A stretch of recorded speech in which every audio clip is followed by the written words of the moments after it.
Study में।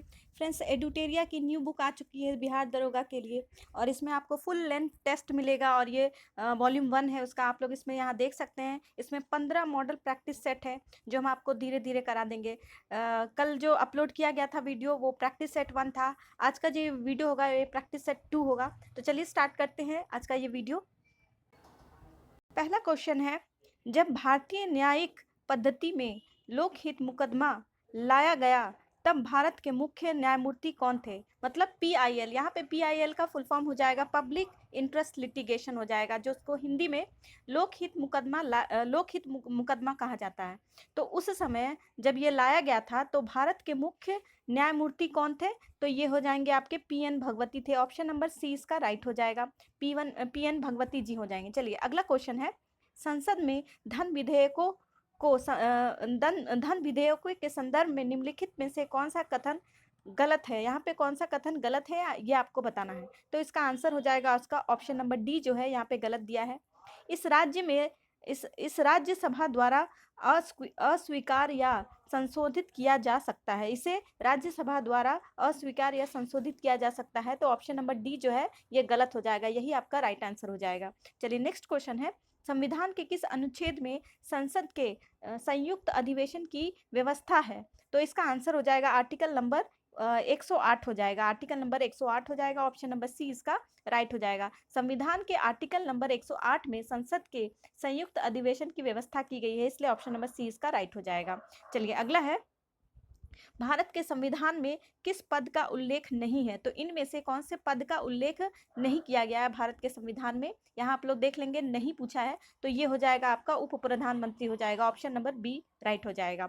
चलिए अगला है, निम्नलिखित में से कौन सा संविधान संशोधन राष्ट्रपति को किसी भी मामले को पुनः विचार के लिए मंत्रिमंडल को भेजने की शक्ति प्रदान करता है? तो इसका आंसर हो जाएगा आपका ऑप्शन नंबर सी हो जाएगा, 44वां संविधान संशोधन, 44th कॉन्स्टिट्यूशन अमेंडमेंट के तहत जो है राष्ट्रपति को किसी भी विषय पर पुनः विचार के लिए मंत्रिमंडल के पास भेजे जाने की शक्ति प्रदान की गई है। तो ऑप्शन नंबर सी इसका राइट हो जाएगा। चलिए अगला है, सर्वोच्च न्यायालय के न्यायाधीश बनने के लिए न्यूनतम आयु क्या है? तो सर्वोच्च न्यायालय में पूछा गया है, तो इसकी न्यूनतम आयु हो जाएगी, यहाँ पे इसकी न्यूनतम आयु तो दी हुई नहीं है, तो इसमें इसका आंसर हो जाएगा ऑप्शन नंबर डी हो जाएगा, इनमें से कोई भी नहीं। तो इसमें बनने के लिए आयु सीमा जो है वो 65 वर्ष की गई है, 65 होगा, जो इसमें दिया नहीं गया है, इसलिए ऑप्शन नंबर डी इसका करेक्ट हो जाएगा। चलिए नेक्स्ट है, भारत के राष्ट्रपति अपनी शक्तियों का प्रयोग करते हैं। तो भारत के जो राष्ट्रपति है अपनी शक्तियों का सीधा अथवा अपने अधीनस्थ अधिकारियों द्वारा करते हैं। ऑप्शन नंबर डी इसका राइट हो जाएगा। चलिए नेक्स्ट है, भारत में पंचायती राज प्रतिनिधित्व करता है। तो ये हो जाएगा आपका ऑप्शन नंबर डी हो जाएगा, ये सभी करता है, शक्तियों के विकेंद्रीकरण का करता है, लोगों की सहभागिता के लिए करता है, सामुदायिक विकास का करता है, ये तीनों आपका सही हो जाएगा। तो ऑप्शन नंबर डी इसका राइट हो जाएगा। चलिए अगला है, भारत में राजनीतिक दलों का पंजीकरण निम्नलिखित प्रावधानों में से किसके अनुसार किया जाता है? तो इनमें से किसके अनुसार किया जाता है? तो लोक प्रतिनिधित्व अधिनियम 1951 के तहत किया जाता है। ऑप्शन नंबर ए इसका करेक्ट हो जाएगा। चलिए नेक्स्ट क्वेश्चन है, राज्य मानवाधिकार आयोग अपना वार्षिक प्रतिवेदन किसके समक्ष प्रस्तुत करता है? तो ये हो जाएगा आपका राज्य सरकार के प्रति मतलब प्रस्तुत करता है। ऑप्शन नंबर बी इसका करेक्ट हो जाएगा। चलिए नेक्स्ट है, रॉलेट एक्ट का भारतीय राष्ट्रीय कांग्रेस ने विरोध किया क्योंकि इसका लक्ष्य था। तो इसका लक्ष्य क्या था? व्यक्तिगत स्वतंत्रता को सीमित करना। ऑप्शन नंबर डी जो है वो करेक्ट हो जाएगा। व्यक्तिगत मतलब व्यक्तियों की जो अपनी जो स्वतंत्रता होती है उसको सीमित कर दिया गया था, इसलिए इसका लक्ष्य ये जो था विरोध किया गया था, इसलिए इसका विरोध किया गया था। ऑप्शन नंबर डी इसका करेक्ट हो जाएगा। चलिए अगला है, निम्नलिखित में से कौन आत्मीय सभा के संस्थापक थे? तो आत्मीय सभा के संस्थापक हो जाएंगे Raja Ram Mohan Roy. Option number A इसका राइट हो जाएगा। चलिए अगला है, हुमायूं द्वारा लड़े गए 4 प्रमुख युद्धों में से सही क्रम कौन सा है? तो हुमायूं द्वारा जो लड़ा गया था युद्ध वो लाइन से आपको बताना है। तो ये हो जाएगा आपका, पहला हो जाएगा देवरा, फिर हो जाएगा आपका चौसा, फिर कन्नौज, फिर सरहिंद। तो ऑप्शन नंबर डी करेक्ट दिया हुआ है। ऑप्शन नंबर डी जो है, पहला है देवरा है, चौसा है, फिर कन्नौज है, फिर सरहिंद। ऑप्शन नंबर डी इसका राइट हो जाएगा। चलिए अगले क्वेश्चन पे चलते हैं, मालाबार में मोपला विद्रोह 1921 किसका परिणाम था? तो मुपला विद्रोह जो था वो किसके परिणाम स्वरूप हुआ था? तो ये खिलाफत आंदोलन के परिणाम स्वरूप हुआ था। तो ऑप्शन नंबर बी इसका करेक्ट हो जाएगा। चलिए अगला क्वेश्चन है, किसने कहा था आज़ादी हमारी पहुंच के अंतर्गत है, हमें इसे कस कर पकड़ना चाहिए? तो इस लाइन को किसने कहा था? तो महात्मा गांधी जी ने कहा था। ऑप्शन नंबर सी इसका करेक्ट हो जाएगा। चलिए नेक्स्ट क्वेश्चन पे चलते हैं। भारतीय राष्ट्रीय कांग्रेस के द्वितीय मुस्लिम अध्यक्ष कौन बने थे? तो दूसरे मुस्लिम अध्यक्ष जो बने थे ये हो जाएंगे आपके, ऑप्शन नंबर सी हो जाएगा, रहमतुल्लाह सयानी जी बने थे। दूसरा मुस्लिम पूछेगा तो रहमतुल्लाह सयानी, और पहला मुस्लिम पूछेगा तो बदरुद्दीन तैयब जी हो जाएगा। तो ऑप्शन नंबर सी इसका करेक्ट हो जाएगा। चलिए नेक्स्ट क्वेश्चन है, निम्नलिखित में से किस एक पुरा स्थल से पाषाण संस्कृति से लेकर हड़प्पा सभ्यता तक के सांस्कृतिक अवशेष प्राप्त हुए हैं? तो ये जो सांस्कृतिक अवशेष जो प्राप्त हुए हैं, तो ये हो जाएगा आपका ऑप्शन नंबर ए हो जाएगा, मेहरगढ़ हो जाएगा। ऑप्शन नंबर ए इसका करेक्ट हो जाएगा। चलिए नेक्स्ट क्वेश्चन है, गौतम बुद्ध की एक देवता का स्थान गौतम बुद्ध को एक देवता का स्थान किस राजा के समय प्राप्त हुआ था? तो ये हो जाएगा आपका ऑप्शन नंबर बी, कनिष्क के टाइम में इनको ये प्राप्त हुआ था कि गौतम बुद्ध जो है वो एक देवता है, तो देवता का स्थान इनको कनिष्क के टाइम में इनको दिया गया था। चलिए नेक्स्ट है, चंद्रगुप्त मौर्य ने सेल्यूकस को किस वर्ष में पराजित किया था? तो चंद्रगुप्त मौर्य ने सेल्यूकस को 305 ईस्वी में परास्त किया था। ऑप्शन नंबर बी इसका करेक्ट हो जाएगा। चलिए नेक्स्ट है, अगला है, रजत सिक्के जारी करने वाला प्रथम गुप्त शासक? तो प्रथम गुप्त शासक हो जाएगा आपका चंद्रगुप्त द्वितीय हो जाएगा। ऑप्शन नंबर बी इसका करेक्ट हो जाएगा। चलिए अगला है, निम्नलिखित में से कौन सा सुल्तान अपने फरमान में सरदार या अमीरों को मसनदे आली के नाम से संबोधित करता था? तो इसका हो जाएगा आपका ऑप्शन डी हो जाएगा, बहलोल लोधी करता था। ऑप्शन नंबर डी इसका करेक्ट हो जाएगा। चलिए अगला है, मोहम्मद बिन तुगलक ने के निम्नलिखित प्रयोगों अभियानों को कालानुक्रम सजाएं। तो यहाँ पे आपको सजाना है, सबसे पहले कौन सा हुआ था ऐसे आपको सजाना है। तो यहाँ पे है सांकेतिक मुद्रा, फिर दुआब में कर वृद्धि, फिर राजधानी परिवर्तन, फिर कराचिल अभियान। तो इसमें पहला हो जाएगा आपका दुआब में कर वृद्धि, ये हुआ था 1325 ईस्वी में हुआ था। और दूसरा हो जाएगा उसके बाद राजधानी 1326 हो जाएगा, ये 1326 हो जाएगा। और तीसरा था सांकेतिक मुद्रा जो 1329 में किया गया था। और जो लास्ट है कराचिल अभियान, ये 1337 में किया गया था। तो आप लोग इसको सजा लेंगे, पहले होगा 2, फिर हो जाएगा आपका 3, फिर 1, उसके बाद 4 हो जाएगा। तो ऑप्शन नंबर डी करेक्ट हो जाएगा आपका। 22 क्वेश्चन नंबर का आंसर हो जाएगा ऑप्शन नंबर डी हो जाएगा। चलिए अगले क्वेश्चन पे चलते हैं, निम्न में से कौन सा भारत का पहला पेपरलेस बजट है? तो भारत का इनमें से कौन सा एक पेपरलेस बजट है? तो केंद्रीय बजट 2021-22। ऑप्शन नंबर ए इसका करेक्ट हो जाएगा। चलिए नेक्स्ट है, पोंग और तापू डैश राज्यों के लोकप्रिय नृत्य है? तो ये हो जाएगा अरुणाचल प्रदेश के लोकप्रिय नृत्य है। पोंग और तापू जो है अरुणाचल प्रदेश के लोकप्रिय नृत्य है। ऑप्शन नंबर सी इसका करेक्ट हो जाएगा। चलिए नेक्स्ट है, निम्न में से कौन सा एक जल प्रदूषक नहीं है? तो यहाँ पे जल प्रदूषक नहीं है, आपको ये बताना है जल प्रदूषक इनमें से कौन सा नहीं हो जाएगा। तो ये हिमनद हो जाएगा, क्रोमियम जल प्रदूषक है, आर्सेनिक भी जल प्रदूषक, और गाद भी जल प्रदूषक है। ऑप्शन नंबर डी आपका करेक्ट हो जाएगा। चलिए नेक्स्ट है, निम्नलिखित युग्मों में से कौन सा एक सही सुमेलित नहीं है? तो इनमें से सही सुमेलित नहीं है, आपको ये बताना है। तो इनमें से जो नंबर सी है, पामेला पामेला जेनिमो, ये भारोत्तोलन से नहीं है, यही आपका जो है ये सही सुमेलित नहीं है। ये भारोत्तोलन से नहीं होकर क्या होगा, ये धावक से रिलेटेड है। ये कौन है? तो ये धावक हो जाएंगे। चलिए नेक्स्ट है, निम्न में से किस विद्वान ने मानव विकास की अवधारणा की शुरुआत की? तो इनमें से कौन है जो मानव विकास की अवधारणा की शुरुआत की? तो ये डॉक्टर महबूब उल हक हो जाएंगे। ऑप्शन नंबर सी इसका करेक्ट हो जाएगा। चलिए अगला क्वेश्चन है, WTO का पूर्ववर्ती नाम था? तो WTO का पहले इसका कुछ और नाम था, तो ये आपको बताना है। WTO का पूर्व नाम जो है वो गैट था। ऑप्शन नंबर बी इसका करेक्ट हो जाएगा। चलिए नेक्स्ट है, अगला क्वेश्चन है, सिलिकॉन वैली कहाँ स्थित है? तो सिलिकॉन वैली जो है वो कहाँ स्थित है? ये सैन फ्रांसिस्को के पास है। ऑप्शन नंबर सी करेक्ट हो जाएगा। सिलिकॉन वैली कहाँ है? तो सैन फ्रांसिस्को के पास है। चलिए अगला क्वेश्चन है, एक पारिस्थितिकी तंत्र के जैविक घटकों में शामिल है? एक पारिस्थितिकी तंत्र में जैविक घटकों में शामिल इनमें से कौन है? तो उत्पादक हो जाएगा और उपभोक्ता हो जाएगा और अपघटक हो जाएगा, ये तीनों हो जाएगा। ऑप्शन नंबर सी इसका करेक्ट हो जाएगा। चलिए अगले क्वेश्चन पे चलते हैं। नेशनल ग्रीन ट्रिब्यूनल भारत सरकार द्वारा स्थापित किया गया था, तो इसको स्थापित 2010 में किया गया था। ऑप्शन नंबर डी इसका करेक्ट हो जाएगा। चलिए नेक्स्ट क्वेश्चन है, जैविक ऑक्सीजन डिमांड जैविक ऑक्सीजन डिमांड जिसको हम बायोलॉजिकल ऑक्सीजन डिमांड कहते हैं, बीओडी, एक प्रकार का प्रदूषण सूचकांक है। तो इसका आंसर हो जाएगा आपका जलीय वातावरण का। तो ये कहाँ का प्रदूषण सूचकांक है? तो ये जल में बताता है कि ऑक्सीजन की मात्रा मतलब कम हो रही है। चलिए नेक्स्ट है, राष्ट्रीय युवा दिवस 2023 का विषय था इसका। युवा दिवस का आपको यहाँ पे थीम बताना है। तो ये हो जाएगा आपका ऑप्शन नंबर बी हो जाएगा, विकसित युवा विकसित भारत। ऑप्शन नंबर बी इसका करेक्ट हो जाएगा, विकसित युवा विकसित भारत हो जाएगा। चलिए अगला है, हाल ही में प्रसिद्ध व्यक्ति वाणी जयराम का निधन हो गया है, उनका संबंध किस क्षेत्र से था? तो वाणी जयराम का जो निधन हो गया है, उनका जो रिलेटेड जो एरिया है वो संगीत हो जाएगा। ऑप्शन नंबर ए इसका करेक्ट हो जाएगा। चलिए अगले क्वेश्चन पे चलते हैं। 74वां गणतंत्र दिवस की झांकी में किस राज्य की झांकी को प्रथम स्थान दिया गया है? तो ये उत्तराखंड को दिया गया है। ऑप्शन नंबर सी इसका करेक्ट हो जाएगा। चलिए अगला है, दादा साहेब फाल्के अंतर्राष्ट्रीय पुरस्कार हेतु किस फिल्म को बेस्ट फिल्म के लिए चुना गया है? तो इनमें से किस फिल्म को बेस्ट फिल्म के लिए चुना है? तो द कश्मीर फाइल्स हो जाएगा। ऑप्शन नंबर सी इसका करेक्ट हो जाएगा।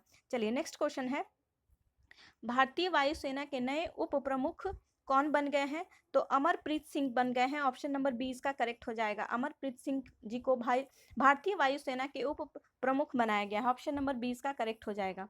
चलिए अगला क्वेश्चन है, आर्थिक सर्वेक्षण 2023 के अनुसार नारियल उत्पादन में किस राज्य का स्थान प्रथम है?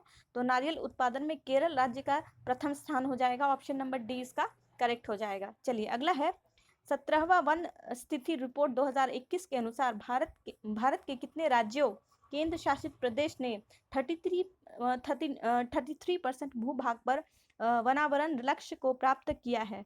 तो ये हो जाएगा टोटल 17 राज्य और केंद्र शासित प्रदेशों ने 33% भूभाग पर वनावरण लक्ष्य को प्राप्त किया है। ऑप्शन नंबर ए इसका करेक्ट हो जाएगा। चलिए नेक्स्ट है, पहली बार बीसीसीआई द्वारा आयोजित महिला प्रीमियर लीग 2023 में कुल कितनी टीम भाग लेगी? तो इसमें कुल 5 टीम भाग लेगी। ऑप्शन नंबर ए इसका करेक्ट हो जाएगा। चलिए नेक्स्ट है, नवोदित लेखकों को प्रोत्साहित करने के उद्देश्य से भारत सरकार ने किस योजना की शुरुआत की है? तो भारत सरकार ने युवा 2.0 की शुरुआत की है। ऑप्शन नंबर ए इसका करेक्ट हो जाएगा। चलिए नेक्स्ट है, ब्रिटेन के प्रधानमंत्री ऋषि सुनक का संबंध भारत के किस राज्य से है? तो इनका संबंध जो है वो पंजाब से हो जाएगा। ऑप्शन नंबर ए इसका करेक्ट हो जाएगा। ऋषि सुनक का संबंध जो है वो भारत के पंजाब राज्य से हो जाएगा। चलिए नेक्स्ट है, पुरुष टी20 वर्ल्ड कप का आयोजन 2026 में कहाँ किया जाएगा? तो 2026 में आपका भारत और श्रीलंका में किया जाएगा। Option number A and B दोनों सही हो जाएगा। ऑप्शन नंबर डी इसका करेक्ट हो जाएगा। चलिए नेक्स्ट है, राष्ट्रमंडल खेल 2022 में स्वर्ण पदक जीतने वाले सुधीर लाठी का संबंध किस खेल से है? तो सुधीर लाठी जो है, इनका संबंध जो है भारोत्तोलन से हो जाएगा, वेट लिफ्टिंग से हो जाएगा। ऑप्शन नंबर बी इसका करेक्ट हो जाएगा। चलिए अगला है, बजट 2023 के अनुसार प्राथमिक घाटा जीडीपी का कितना प्रतिशत है? तो जीडीपी का 2.3% हो जाएगा। ऑप्शन नंबर बी इसका करेक्ट हो जाएगा। चलिए नेक्स्ट है, सिक्किम का नया राज्यपाल किसे नियुक्त किया गया है? तो सिक्किम का नया राज्यपाल लक्ष्मण प्रसाद आचार्य को चुना गया है। ऑप्शन नंबर ए इसका करेक्ट हो जाएगा। चलिए नेक्स्ट है, यूनिसेफ इंडिया के नए राजदूत कौन बने हैं? तो यूनिसेफ इंडिया के नए राजदूत के रूप में आयुष्मान खुराना को चुना गया है। ऑप्शन नंबर ए इसका करेक्ट हो जाएगा। चलिए अगले क्वेश्चन पे चलते हैं, वीर गार्जियन संयुक्त सैन्य अभ्यास जो भारत तथा जापान के मध्य हुआ, इसका आयोजन कहाँ किया गया था? तो इसका आयोजन जो है हायाकुरी में किया गया था। ऑप्शन नंबर ए इसका राइट हो जाएगा। इसका आयोजन हायाकुरी में किया गया था और इसमें जो है भारतीय वायुसेना और जापान के वायुसेना के मध्य आयोजित वीर गार्जियन जापान के हायाकुरा वायुसेना केंद्र पर हुआ था। हायाकुरी जो है ये कहाँ हो जाएगा, ये जापान में हो जाएगा आपका, ये जापान में हो जाएगा। चलिए अगला है, प्रधानमंत्री नरेंद्र मोदी द्वारा आदि महोत्सव का शुभारंभ कहाँ किया गया है? तो आदि महोत्सव का जो शुभारंभ है वो नई दिल्ली में किया गया है। ऑप्शन नंबर ए इसका करेक्ट हो जाएगा। चलिए अगला है, T20 cricket of the year 2022 का अवार्ड किसे दिया गया है? तो 2022 का अवार्ड जो है वो सूर्य कुमार यादव को दिया गया है। ऑप्शन नंबर 20 का करेक्ट हो जाएगा। चलिए अगला क्वेश्चन है, पद्म विभूषण पुरस्कार 2023 से सम्मानित श्रीनिवास वर्धन का संबंध किस क्षेत्र से है? तो इनका संबंध विज्ञान क्षेत्र से हो जाएगा। ऑप्शन नंबर ए इसका करेक्ट हो जाएगा। चलिए अगले क्वेश्चन पे चलते हैं, प्रसिद्ध राजनीतिज्ञ शरद यादव जिनका हाल ही में निधन हो गया है, वे कितनी बार लोकसभा हेतु चुने गए हैं? तो वो 7 बार लोकसभा के लिए चुने गए हैं। ऑप्शन नंबर सी इसका करेक्ट हो जाएगा। चलिए अगला है, दुनिया का सबसे लंबा रिवर क्रूज MV गंगा विलास ने कितने देशों की यात्रा पूरी की है? तो ये टोटल 51 देशों की यात्रा पूरी कर ली है। ऑप्शन नंबर ए इसका करेक्ट हो जाएगा। चलिए प्रधानमंत्री मोदी ने 13 जनवरी को हरी झंडी दिखाकर इसका उद्घाटन किया। इस क्रूज में लगभग 3200 किलोमीटर की यात्रा 51 दिनों में पूरी की गई है। चलिए अगले क्वेश्चन पे चलते हैं, भारत सरकार ने किस देश से 12 चीते लाने हेतु समझौता किया है? तो 12 चीते जो है वो दक्षिण अफ्रीका से लाने का समझौता किया गया। ऑप्शन नंबर सी इसका करेक्ट हो जाएगा। चलिए नेक्स्ट है, पुस्तक the magic of the last story के लेखक हो जाएंगे सुधा मूर्ति हो जाएगा। ऑप्शन नंबर बी इसका करेक्ट हो जाएगा। चलिए अगला क्वेश्चन है, प्रतिवर्ष समर्पण दिवस मनाया जाता है। तो प्रतिवर्ष समर्पण दिवस जो है वो 11 फरवरी को मनाया जाता है। ऑप्शन नंबर ए इसका करेक्ट हो जाएगा। चलिए नेक्स्ट है, शहाबुद्दीन चप्पू को किस देश का नया राष्ट्रपति बनाया गया है? तो शहाबुद्दीन चप्पू को जो है वो बांग्लादेश का नया राष्ट्रपति बनाया गया। ऑप्शन नंबर बी इसका करेक्ट हो जाएगा। चलिए अगला है, वैज्ञानिक अनुसंधान केंद्र दक्षिण गंगोत्री की स्थापना कब की गई है? तो इसकी स्थापना जो है 1983 में की गई है। ऑप्शन नंबर सी इसका करेक्ट हो जाएगा। चलिए अगले क्वेश्चन पे चलते हैं, निम्नलिखित युग्मों पर विचार करें। तो यहाँ पे आप लोग देख लीजिए, यहाँ पे जनजातीय राज्य है, उक्त में से कौन सही सुमेलित पूछा गया है। तो इसमें से कौन सही मिलाया गया है ये आपको बताना है। तो ये इसका आंसर हो जाएगा 1 और 3 हो जाएगा। लिंबू जो है वो सही मिलाया गया है सिक्किम, और 3 है डोंगरिया जो है वो उड़ीसा, ये सही मिलाया है। कार्बी जो है हिमाचल नहीं है, ये गलत हो जाएगा। ऑप्शन तो इसका आंसर हो जाएगा ऑप्शन नंबर ए हो जाएगा। चलिए अगले क्वेश्चन पे चलते हैं, नेक्स्ट क्वेश्चन है, एक देश के अंदर स्थित सबसे बड़ी झील कौन सी है? तो एक देश के अंदर सबसे बड़ी झील जो है ये आपकी हो जाएगी मिशिगन हो जाएगी। ऑप्शन नंबर बी इसका करेक्ट हो जाएगा। चलिए अगला है, वायुमंडल में हाइड्रोजन की प्रतिशत मात्रा है। तो वायुमंडल में कितनी प्रतिशत हाइड्रोजन हो जाएगी? ये 0.01% हो जाएगी। ऑप्शन नंबर ए इसका करेक्ट हो जाएगा। चलिए अगला है, निम्नलिखित में से कौन सी जलधारा गर्म जलधारा का उदाहरण नहीं है? तो यहाँ पे नहीं पूछा गया है, आप लोग यहाँ पे गौर करेंगे तो इसका आंसर हो जाएगा ऑप्शन नंबर ए, पेरुवियन जलधारा जो है वो गर्म जलधारा नहीं है। चलिए अगले क्वेश्चन पे चलते हैं, भारतीय मॉनसून मौसमी विस्थापन से इंगित है जिसका प्रमुख कारण है। तो इसका प्रमुख कारण क्या हो जाएगा? स्थल तथा समूहों का विभेद तापन। ऑप्शन नंबर बी इसका करेक्ट हो जाएगा। चलिए अगले क्वेश्चन पे चलते हैं, नोकरेक जैव मंडल क्षेत्र किस राज्य में स्थित है? तो नोकरेक जो है वो मेघालय में स्थित है। ऑप्शन नंबर बी इसका करेक्ट हो जाएगा। चलिए अगला है, कौन सा डेल्टा कैंप कोमोरिन एवं कृष्णा डेल्टा के मध्य स्थित है? तो ये हो जाएगा आपका कोरोमंडल तट हो जाएगा। ऑप्शन नंबर बी इसका करेक्ट हो जाएगा। एक बार और इस क्वेश्चन को देख लीजिए फ्रेंड्स, कौन सा डेल्टा कैंप कोमोरिन एवं कृष्णा डेल्टा के मध्य स्थित है? तो ये हो जाएगा आपका कोरोमंडल तट हो जाएगा। ऑप्शन नंबर 20 का राइट हो जाएगा। जैसे यहाँ पे आपका इंडिया है तो यहाँ वाला एरिया पूछ रहा है, तो यहीं पे आपका कोरोमंडल तट हो जाएगा, और इधर तो आपका मालाबार होता है, तो ये पूर्वी तट के बारे में कहा जा रहा है। चलिए अगले क्वेश्चन पे चलते हैं, निम्नलिखित में से किसकी कोई इकाई नहीं होती है? तो इनमें से किसकी कोई इकाई नहीं होती है ये बताना है। तो इसका आंसर हो जाएगा आपका सापेक्षिक घनत्व हो जाएगा। ऑप्शन नंबर बी इसका करेक्ट हो जाएगा। चलिए अगले क्वेश्चन पे चलते हैं, निम्नलिखित में से किसको मापने के लिए स्फिग्नोमैनोमीटर का उपयोग होता है? तो इसमें से सरफेस टेंशन को मापने के लिए स्फिग्नोमैनोमीटर का उपयोग किया जाता है। ऑप्शन नंबर ए इसका राइट हो जाएगा। चलिए अगले क्वेश्चन पे चलते हैं। यदि किसी वस्तु वृत्ताकार पथ में घुमाई जाती है तो उस पर किया गया कार्य होता है, तो उस पर किया गया कार्य शून्य होता है। ऑप्शन नंबर ए इसका राइट हो जाएगा। चलिए अगले क्वेश्चन पे चलते हैं। ऊर्जा के संबंध में निम्न में से कौन सा कथन सत्य नहीं है? तो यहाँ पे कौन सा कथन सत्य नहीं है ये पूछा गया है, तो इसका आंसर हो जाएगा ऑप्शन नंबर डी। रूपांतरण के दौरान निर्गत ऊर्जा निर्वात में जाती है। निर्गत ऊर्जा जो है निर्वात में जाती है। ऑप्शन नंबर डी इसका राइट हो जाएगा। चलिए अगला क्वेश्चन है।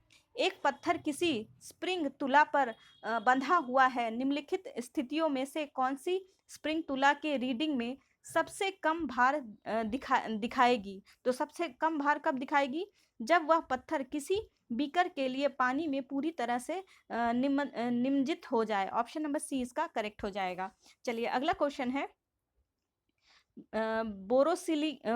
बोरोसिलिकेट ग्लास बर्तन का माइक्रोवेव ओवन में प्रयोग किया जाता है क्योंकि यह अत्यधिक ऊष्मा प्रतिरोधी है। ऑप्शन नंबर बी इसका करेक्ट हो जाएगा, क्योंकि यह अत्यधिक ऊष्मा प्रतिरोधी है। चलिए अगला है। किसी विस्फोटक के कारण समुद्र के तल पर बनने वाली लहरें डैश होती है, तो ये हो जाएगा आपका अनुदैर्ध्य तरंग हो जाएगा। ऑप्शन नंबर बी इसका करेक्ट हो जाएगा। चलिए नेक्स्ट है। हाइड्रोजन अणु का नाभिक किससे बना होता है? तो हाइड्रोजन अणु का जो नाभिक है वो केवल एक प्रोटॉन से बना होता है। ऑप्शन नंबर ए इसका करेक्ट हो जाएगा। चलिए नेक्स्ट क्वेश्चन है। निम्न में से कौन सा विकल्प सहसंयोजक यौगिक का गुण नहीं है? यहाँ पे गुण नहीं है पूछा है, तो इसका आंसर हो जाएगा आपका ऑप्शन नंबर बी, उच्च गलनांक और क्वथनांक हो जाएगा। ऑप्शन नंबर बी इसका करेक्ट हो जाएगा। चलिए नेक्स्ट क्वेश्चन है। इथेनॉल को इथेन में परिवर्तित करने के लिए डिहाइड्रेटिंग एजेंट के रूप में उपयोग किया जाता है। तो डिहाइड्रेटिंग एजेंट के रूप में सांद्र सल्फ्यूरिक एसिड यूज किया जाता है। ऑप्शन नंबर डी इसका करेक्ट हो जाएगा। चलिए नेक्स्ट है। आधुनिक आवर्त सारणी में प्रथम धात्विक तत्व धातु है, तो ये लिथियम हो जाएगा। ऑप्शन नंबर ए इसका करेक्ट हो जाएगा। चलिए अगला क्वेश्चन है। उदासीन गैसीय परमाणु के बाह्यतम कक्षा या कोश से एक इलेक्ट्रॉन को हटाने के लिए निम्न में से किसकी आवश्यकता होती है? तो इसमें से किसकी आवश्यकता होती है? तो आयनन ऊर्जा की आवश्यकता होती है। ऑप्शन नंबर ए इसका करेक्ट हो जाएगा। चलिए अगला है। निम्न में से प्रति अम्ल के संघटक के रूप में किसका प्रयोग किया जाता है? तो इनमें से किसका प्रयोग किया जाता है? सोडियम हाइड्रोजन कार्बोनेट का उपयोग किया जाता है। ऑप्शन नंबर सी इसका करेक्ट हो जाएगा। चलिए अगले क्वेश्चन पे चलते हैं। जब सिल्वर ब्रोमाइड को सूर्य की रोशनी में रखा जाता है तब कौन सी गैस बनती है? तो इसमें आपका बनेगी ब्रोमीन गैस बनती है। जब सिल्वर ब्रोमाइड को सूर्य की रोशनी में रखा जाता है तब ब्रोमीन गैस बनती है। ऑप्शन नंबर डी इसका करेक्ट हो जाएगा। चलिए नेक्स्ट क्वेश्चन है। उस प्रक्रिया को क्या कहते हैं जिसके द्वारा कोई धातु अपने आसपास उपस्थित नमी, एसिड इत्यादि द्वारा प्रभावित होती है? तो इसका हो जाएगा आंसर संक्षारण हो जाएगा। ऑप्शन नंबर सी इसका करेक्ट हो जाएगा। चलिए नेक्स्ट क्वेश्चन है। निम्नलिखित में से कौन सा शब्द पशु व्यवहार के जैविक अध्ययन का सबसे अच्छा वर्णन करता है? तो पशु व्यवहार के जैविक अध्ययन का सबसे अच्छा वर्णन जो करता है वो इथोलॉजी हो जाएगा। इथोलॉजी हो जाएगा। ऑप्शन नंबर ए इसका करेक्ट हो जाएगा। इथोलॉजी हो जाएगा। इथोलॉजी जो है मानव जाति विज्ञान का अध्ययन करता है, और और यहाँ पे जो इटियोलॉजी जो है रोगों के कारण का अध्ययन करता है, और एंटोमोलॉजी जो है वो कीटों का अध्ययन करता है। चलिए अगले क्वेश्चन पे चलते हैं। किस कोशिकांग को कोशिका का मास्टर कहा जाता है? तो ये हो जाएगा नाभिक को कहा जाता है। नाभिक मतलब न्यूक्लियस को कहा जाता है। न्यूक्लियस को कहा जाता है। चलिए अगला क्वेश्चन है। निम्नलिखित में से कौन सा स्थायी ऊतक एक पौधे को कठोर और मजबूत बनाता है? कठोर और मजबूत जो है पौधे को स्केलेटन काइमा बनाता है। ऑप्शन नंबर डी इसका करेक्ट हो जाएगा। चलिए अगला है। निम्नलिखित में से कौन सा दूध का प्रोटीन है? तो इनमें से दूध का प्रोटीन हो जाएगा केसिन हो जाएगा, जो दूध का प्रोटीन हो जाएगा इसमें से। चलिए अगले क्वेश्चन पे चलते हैं। नेक्स्ट है। जिन अंगों की मूल संरचना भिन्न होती है लेकिन दिखने में एक जैसे होते हैं और उनके कार्य भी उनके कार्य भी समान होते हैं, उन्हें क्या कहा जाता है? तो उन्हें हम क्या कहते हैं? उन्हें हम समरूपी अंग कहते हैं, समरूप अंग कहते हैं। ऑप्शन नंबर सी इसका करेक्ट हो जाएगा।